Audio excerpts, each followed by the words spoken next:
Welcome to PodCastle episode 779 for March 21st, 2023. Black Feather by K. Tempest Bradford.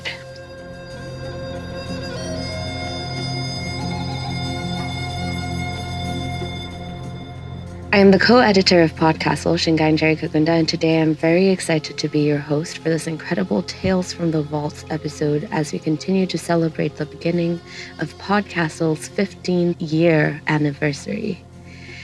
When Eleanor and I schemed about what would seem most valuable to celebrate how far PodCastle has come, it became apparent that remembering as many voices as possible that have been involved in the making of PodCastle over the years is and should be the priority. No surprise there that the editors who are about to host some upcoming Tales from the Vault episodes have gems in store for all of us. Today, I get to follow Eleanor's lead by bringing back a story that I deeply loved, The Black Feather by K. Tempest Bradford, originally published by Interfictions and amplified in PodCastle's episode 123. K. Tempest Bradford is an award-winning teacher, media critic, and author of fantasy and science fiction steeped in black girl magic. Her debut middle-grade novel, Ruby Finley vs. the Interstellar Invasion, features a young black genius who loves science and bugs. Tempest's short fiction has appeared in multiple anthologies and magazines, including In the Shadow of the Towers and Strange Horizons. Her media criticism and essays on diversity and representation have been published at NPR, IO9, Ebony Magazine, and more. She teaches classes and gives talks on representation and creating diverse narratives for writing the other. She has been invited to teach at Clarion West, Literary Actor, universities, and entertainment companies. She's the recipient of the 2020 Locus Special Award for Inclusivity and Representation Education and the 2022 Lemonade Award. She's been nominated for Fire Magazine's Ignite Community and Ember Awards, and we are so excited to be celebrating her story and remembering it in this episode. Our brilliant reader for today's episode is Amal El Motar, who is an award-winning writer of fiction, poetry, and criticism. Her stories and poems have appeared in magazines including Tor.com, Fireside Fiction, Lightspeed, Uncanny, Strange Horizons, Apex, Stonetelling, and Mythic Delirium.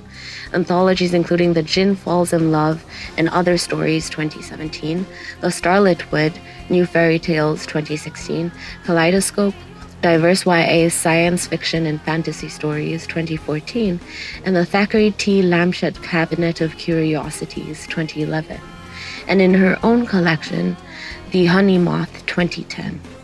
She is co-author with Max Gladstone of the multiple award-winning This Is How You Lose the Time War. Her articles and reviews have appeared in the New York Times, NPR Books, and on Tor.com. She has been the New York Times science fiction and fantasy columnist since February 2018, and she is represented by Dongwon Song of HMLA. And now, without further ado, let us fly into the raven stitches of this dreamy story.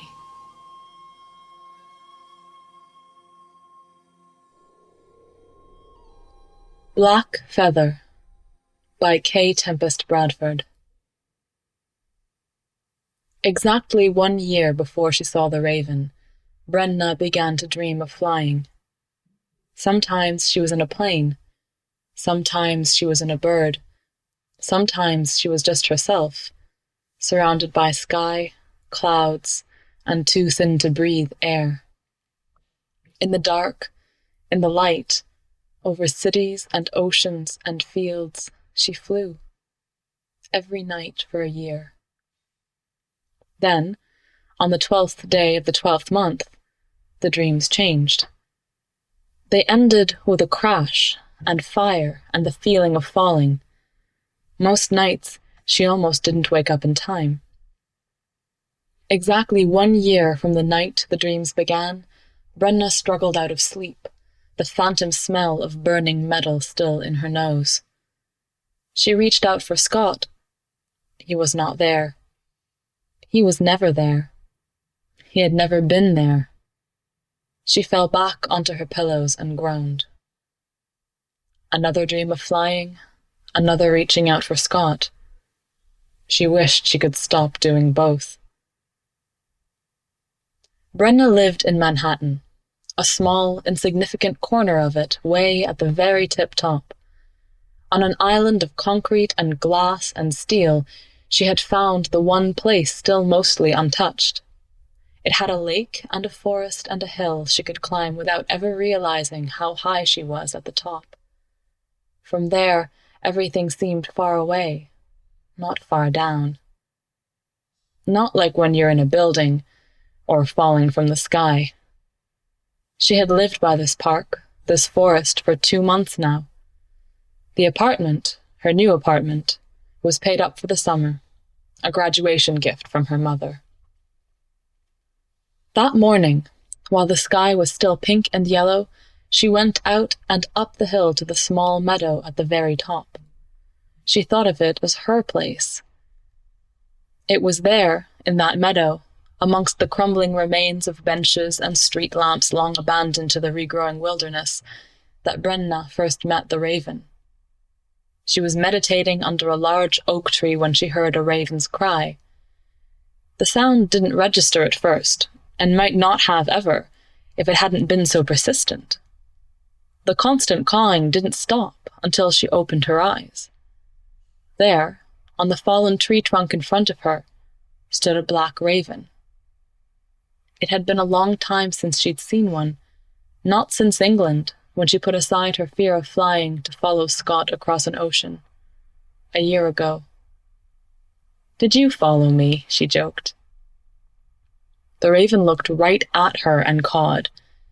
It came back to her then, a rush of emotion and memory, half hidden, half forgotten. A warm day by the sea, looking back over the ocean toward New York, a raven standing out on the rocks, her plea to him. "I want to fly. I want to fly and be free and go wherever and whenever. I want to fly." She wanted it so badly that she felt her heart would break. The feeling had overwhelmed her then, and it overwhelmed her now. Here in the forest, an ocean between her and England, and she could still feel it. She found that she was crying. The raven's call echoed in her mind, but when she wiped the tears away, he was gone without a sound. Or had there been wings flapping? She turned to pick up her bag and saw a feather, long and shiny and black, lying on the rock by her side. Brenna showed the feather to a friend, the psychic one.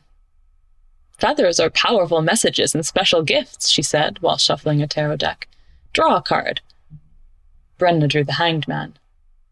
Sacrifice. But of what? The next day, Brenna saw the raven again. He was staring at her through the bedroom window, the one with the view of the hill.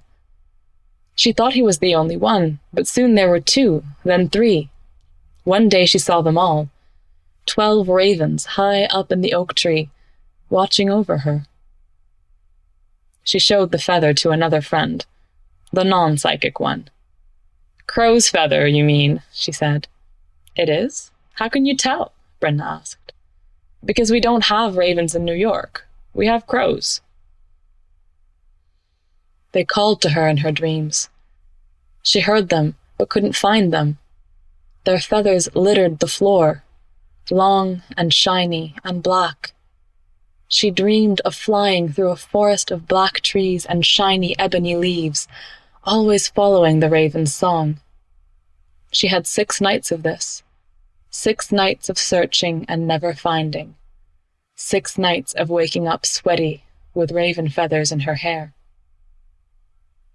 On the 7th night, the dream changed again.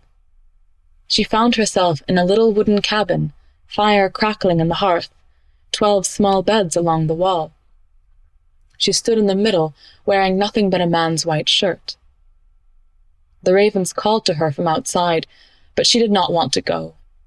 One by one they flew in through the open door, and in a moment, a blink, an instant, they were not ravens, but young men. The youngest of all looked a lot like her. "Who are you?" she asked. "We are your brothers," one said. "We died for you," said another. The dream ended. Brenna ran into Scott, accidentally on purpose, taking a cigarette break in front of the building where he taught his summer course. The only thing she regretted about graduating was not being able to take his classes anymore. "So you're living in Wood now?" he asked as they walked toward his office. "Yeah, right by the hill. There are some interesting cave formations up there. Do you want to come explore them with me?" "Sure, that'd be cool." "Okay, meet you by the baseball diamond at noon tomorrow." He flicked his cigarette away and went back inside. Brenna sighed. 24 hours. Yeah, I'll survive. On the 8th night, she dreamed again. The cabin again. This time the young men were already there.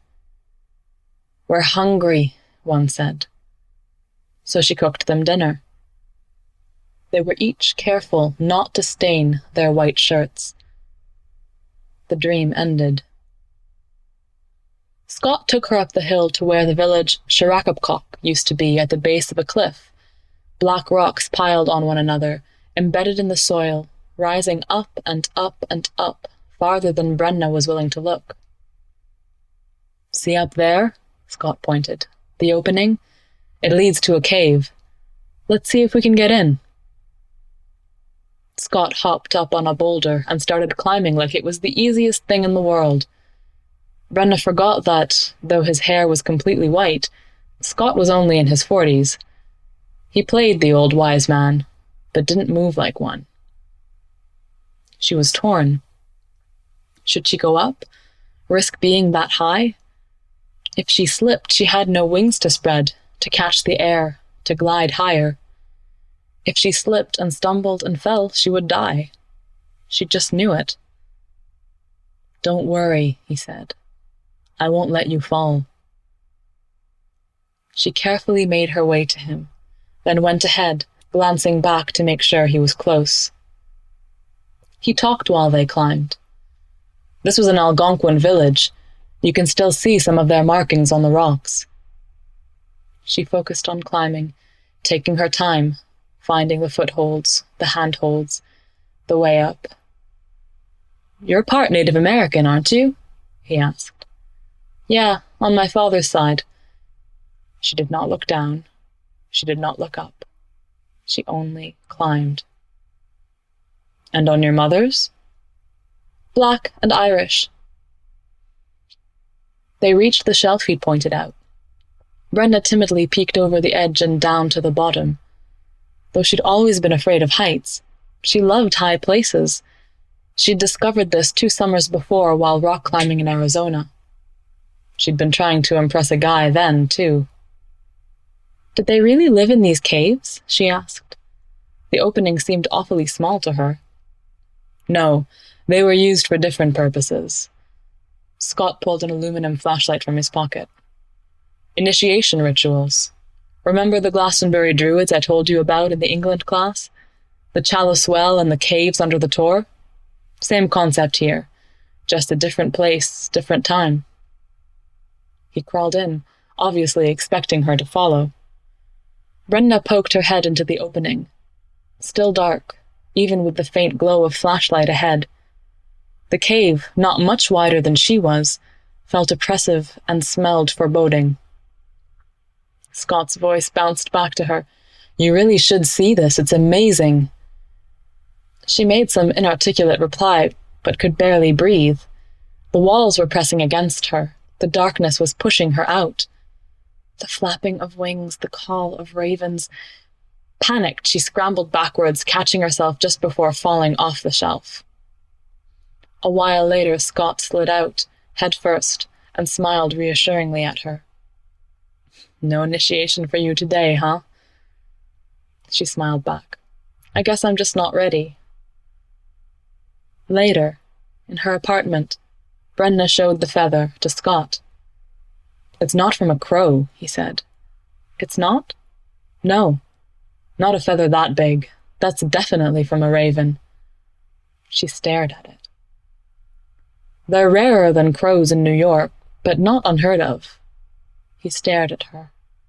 She invited him to stay longer. He declined. On the 9th night, she dreamed again. The cabin again. The young men were asleep. She went outside into the forest, but there was nothing to see. In the garden behind the cabin, 12 lilies grew. She picked one for each brother. The sound of wings. She looked up. They were ravens again, flying away. The dream ended. It's a symbol. You have to find the meaning, her psychic friend said. It's nothing. You're overtired, her non-psychic friend said. Ravens are messengers from the other world. Someone there wants your attention, her psychic friend said. You probably ate too many tacos before bed, her non-psychic friend said. Past life regression. Brenna's psychiatrist spoke with authority. It sounded like something her psychic friend would suggest. I assure you, I am serious, he said to the look on her face. I've done them before, and they've helped my patients every time.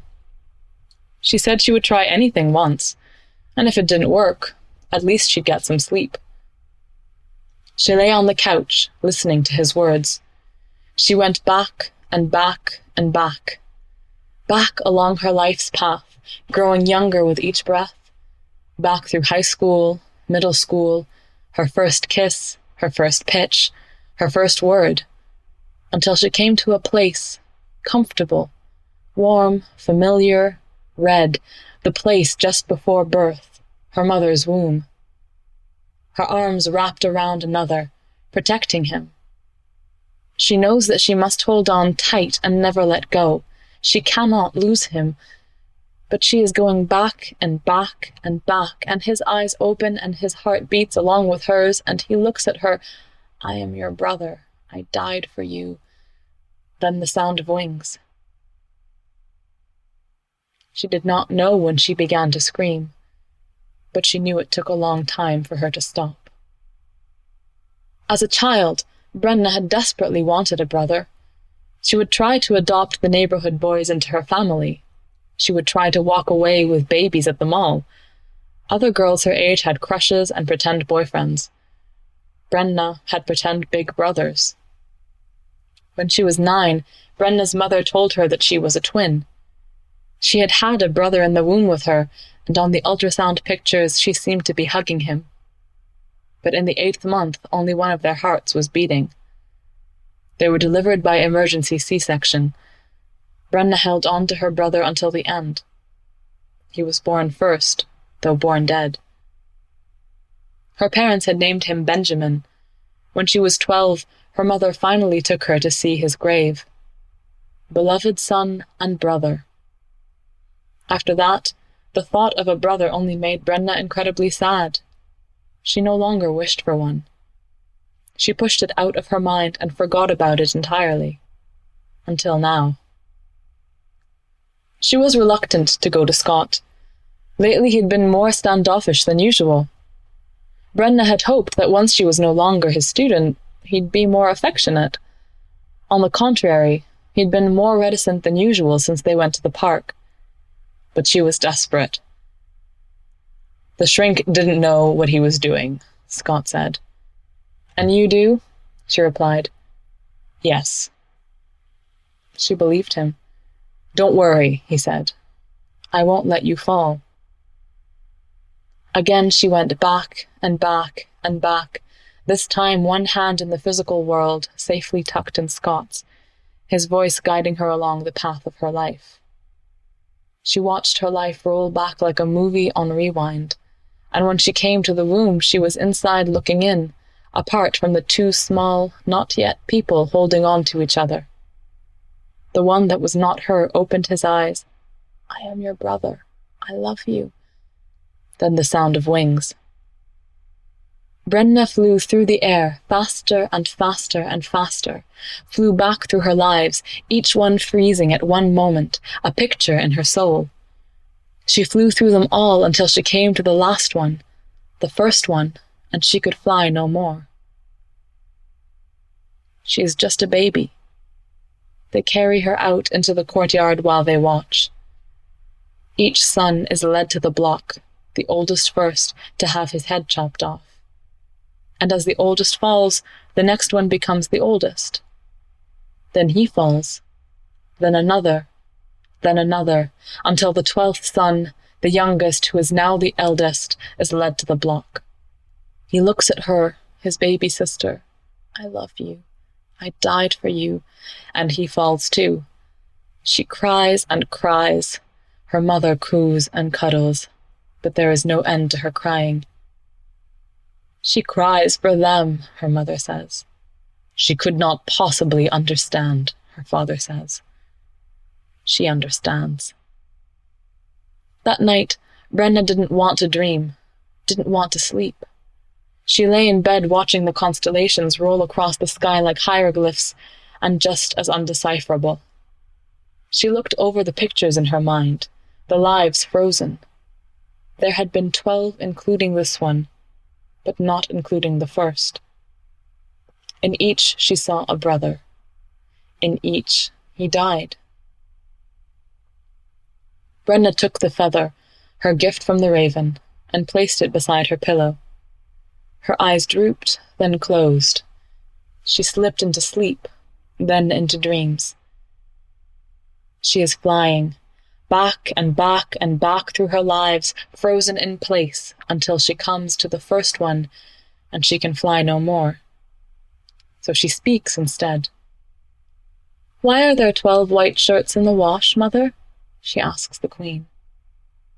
"Because they are not clean, daughter," the queen answers with sadness. She has always been sad, even when she is happy. "What soils them, mother?"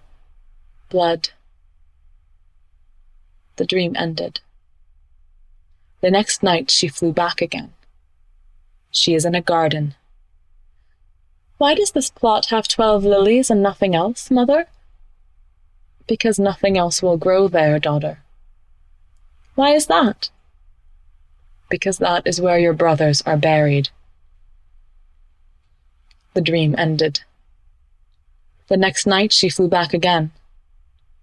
"Why are all my brothers dead, mother?" "Your father had them killed, daughter." "Why did he do that?"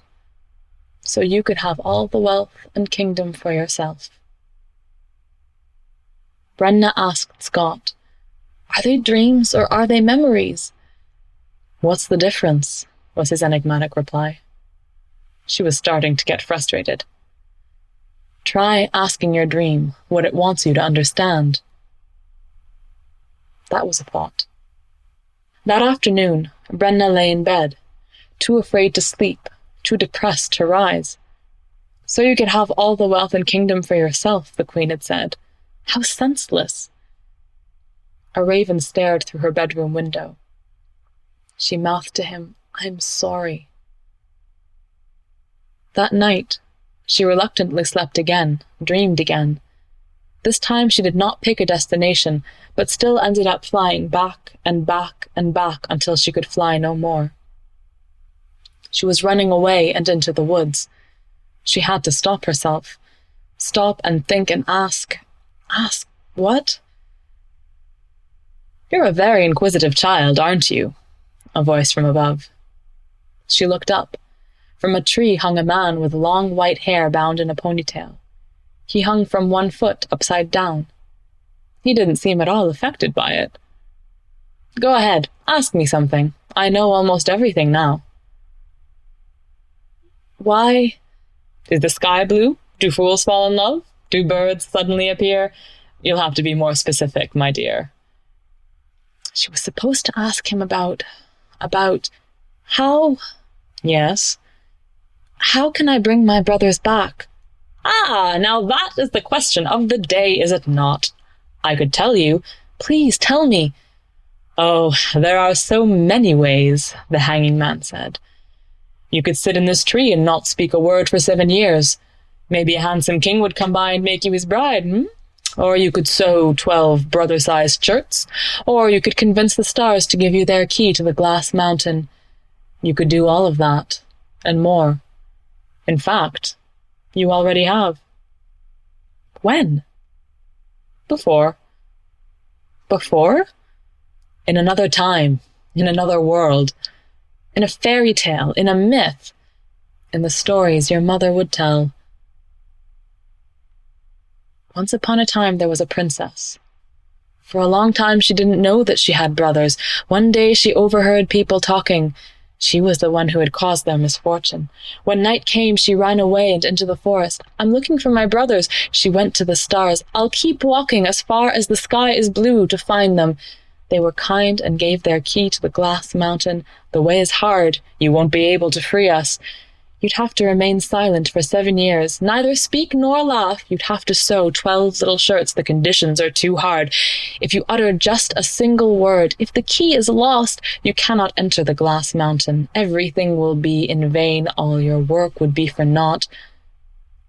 The fragments danced in the corner of her mind's eye. But were they real memories, or the memories of dreams? What's the difference? The hanging man asked. The flapping of wings. 12 ravens perched in the tree, looking at Brenna, watching over her. You say you want your brothers back? Here they are. They're birds, she said. They're ravens. Why? Because they're dead. The ravens began to call out to her, calling and calling and calling. Brenna covered her ears and closed her eyes and willed herself awake. Struggled up and up and up out of sleep. But the calling continued outside her bedroom window. 12 ravens on the fire escape, calling to her. Fly with us! Fly, fly, fly! I can't, Brenna yelled through the window. I can't, it's too high. You're afraid, one said. Then the others, you're afraid, you're afraid, you're afraid. Afraid to die? The phone rang and she jerked awake. The room was silent. She looked out the window. Nothing there but the night. The phone rang again, and she quickly picked it up. What? She barked. A short silence. I'm sorry I woke you. I thought you'd appreciate it. Scott. How did you know? She wasn't sure if she wanted the answer. Another silence. What are you afraid of, Brenna? Truly afraid of? She swallowed. On the other side of the window, it was just becoming morning. The dark outline of the hill with the dark outline of the apartments with the dark outline of the bridge against the less dark of the sky. Falling, she finally said.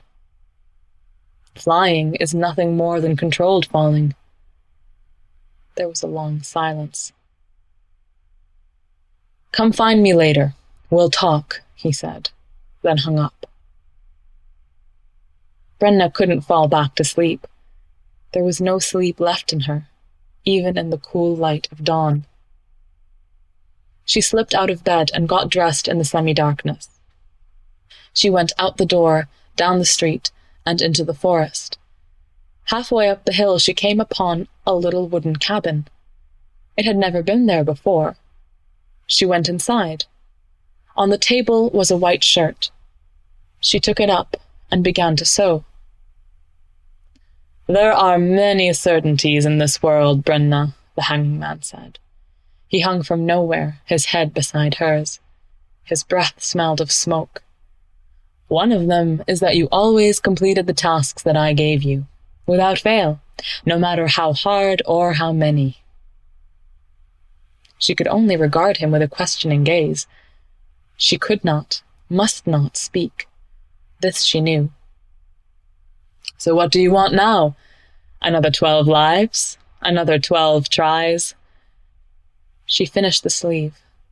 The shirt was complete. The dream ended.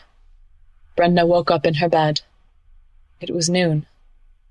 It was a dream. She slipped out of bed and got dressed in the midday sun. She went out the door, down the street, and into the forest. She headed to her place, her favorite tree. She pulled herself up into the branches, stepped out onto a limb, and looked down. She was surrounded by fire. She screamed. "There are many certainties in this world, Brenna," the hanging man said. His white ponytail hung low, almost touching the flames. He didn't seem affected by it. "One of them is that your brothers will never let you die." The flames shot higher. "They will always choose to die for you." "Why?" "Because they love you. Because you are not ready." "But I'm the reason they die." "No. You're the reason they live." Ravens circled the tree, beating away flames with their wings. "You completed the task a long time ago, so I granted your wish. Each brother lived a life equal to the one he would have had if not for you." "Even Benjamin?" "Even Benjamin."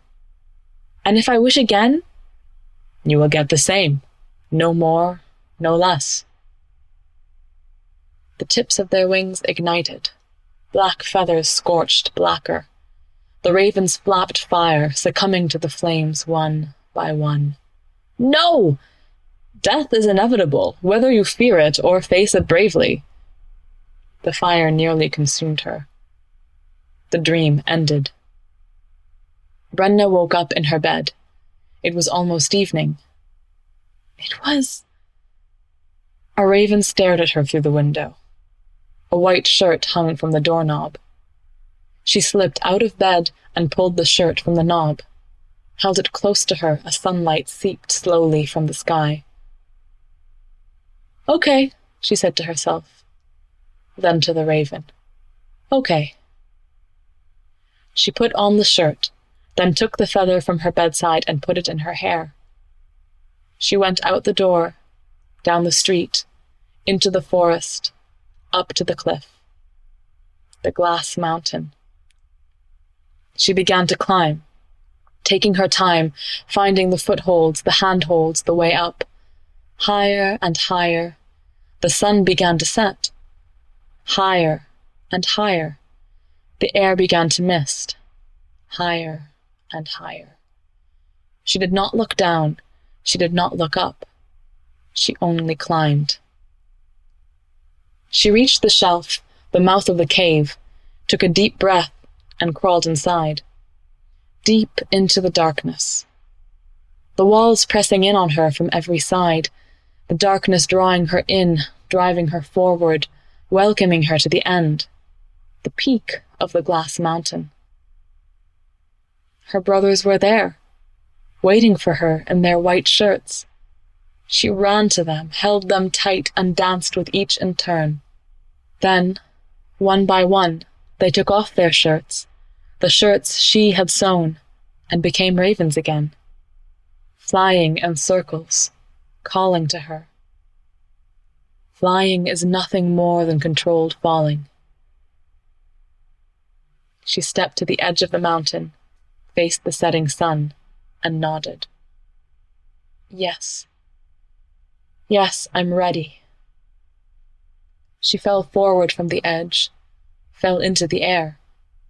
Her white shirt came apart at the seams, falling away from her as she turned, arms spread, wings spread, black, shiny fingers, feathers catching the wind, lifting her up and up as she joined the ravens, her brothers in the sky, flying into the sun, into the west, flying home.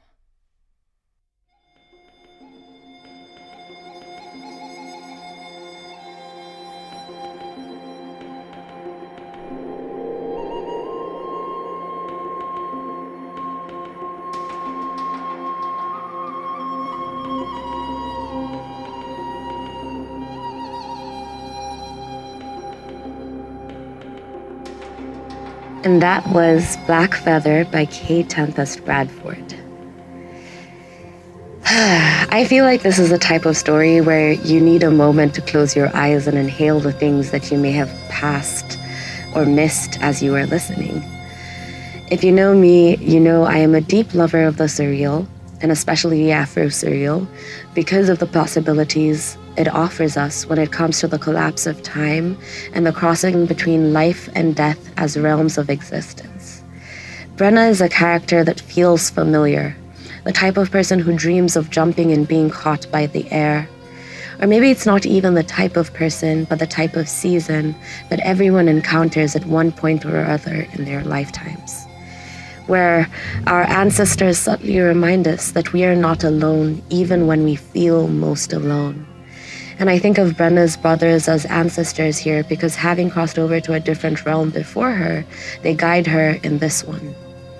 There is something incredibly powerful about invoking generational communal memory into the day-to-day. And my identities as a Black, queer, transnational person in the world held on tightly to how the story named the trauma of generational loss as something that we will still carry and will always affect the ways our bodies are able to move in the world. So I personally was not the biggest fan of Scott as a character, but I don't think I need to be to understand that we also cannot get to the root of the hurt and the grief on our own, that we need community in this realm to guide us there and to hold our hand as we break in different ways. This moment in time is filled with so many different types of grief for so many of us, and we need each other more than ever. So may this story offer us, if anything, black raven feathers, little reminders and symbols that we are not alone and that grief is not the end.